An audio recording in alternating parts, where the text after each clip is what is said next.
السلام علیکم دوستانو ایزی پیسا هیلپ لاین ته د کال کولو طریقه تاسو ایزی پیسا اکاونټ دی څه مسله رااله پیسې چاته غلطه لړې یا تاسو نه پیسې وخت کټینګ کی ته وی چې د هیلپ لاین سره رابطه کوم چې دا ایزی پیسا دا مسله مال حل کی دا زمانه پیسې وخت یا ما ټرانزیکشن بل چاته غلط کړی یا بل څه مسله ده بګي یا تاسو اپ نه کولاویږي ډېرې مسلې راتلی شي نو د دې طریقې کار څه دی هیلپ لاین ته تاسو رابطه څنګه کوئ د هیلپ لاین نمبر څه دی څنګه ملاویږي نو ګوره د دې غړي نمبر دي لومبه نمبر به تاسو ته دا وایم چې تاسو ایزی پیسا اکاونټ په ټیلینار نمبر باندې جوړ کړی او نمبر تاسو ټیلیناري ځکه چې دا ایزی پیسا د ټیلینار والا سرویس دی نو د دې لپاره دی آپشنو لږ آسان دی هغه طریقې کار سره هغه له تاسو وغه 37 تبکالو کې بس صرف دا سلور انچي دي 3737 د ټیلینار نمبر نه به ملاو کې خو یا ساده چې تاسو سره په موبایل کې لږ بیلانس وي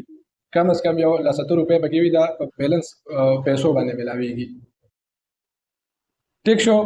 کچره تاسو سره آل ډیټا اپرې چې لکه آل ډیټا او می آل منټس پکې مې بیا ملاويږي او کدا غنې بیا موبایل کې سم کې لګو بیلانس پکار دی 37 تاسو کال ملاو کې هغه نه بعد به تاسو 4 نمبر آپشن وای دا بدن سره یاد ساتئ 4 نمبر آپشن به تاسو وای نو تاسو به ایزی پیسا هیلپ لاین سره کال ملاو شي خبره به تاسو یې سره وشي چې تاسو مسله یو د بیا بیان کې مسله به تاسو حل شي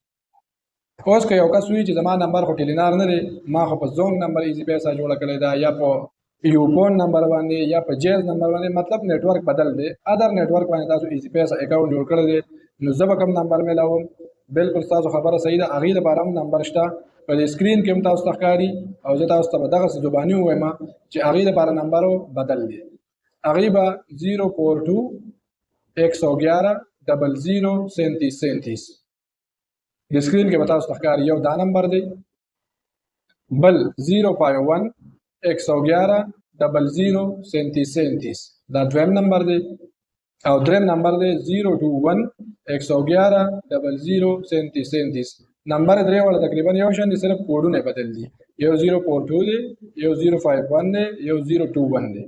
دا درې نمبر دي په دې درې وړ کې تاسو هر یو ملاوه نو دغه طریقې کار چې ملاو شي بیا 4 نمبر آپشن او تاسو به ایزی پیسا هیلپ لاین سره خبرې وشي ها دین علاوه که یو کس وی چې را ځکال نه کومه یا په کل خبرې نشم کولې یا اردو ناراضي یا زه بهر ملک چې تا ډیر زیات لري ما الته نه چې ځکال کوم زما ډیر زیات خرچه کیږي ما ته سبل څه طریقه وخیا نو بل طریقې هم شته بل طریقه دی ایمیل ایډریس د دې یو ایمیل ایډریس ته هغه باندې تاسو یو ایمیل به ولیکئ او دې ته به سند کې پای کې خپل مکمل تفصیل ولیکئ خپل نمبر او خپل شناخت په بګومو کې جره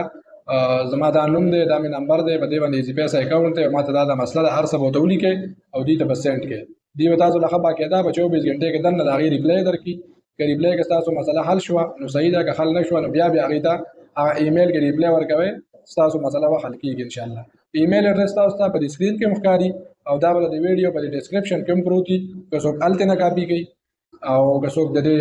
مین سکرین کې ګوره د کوم کاته شي بس دا اولی کېدان سره په دې باندې مرابطه کولی شي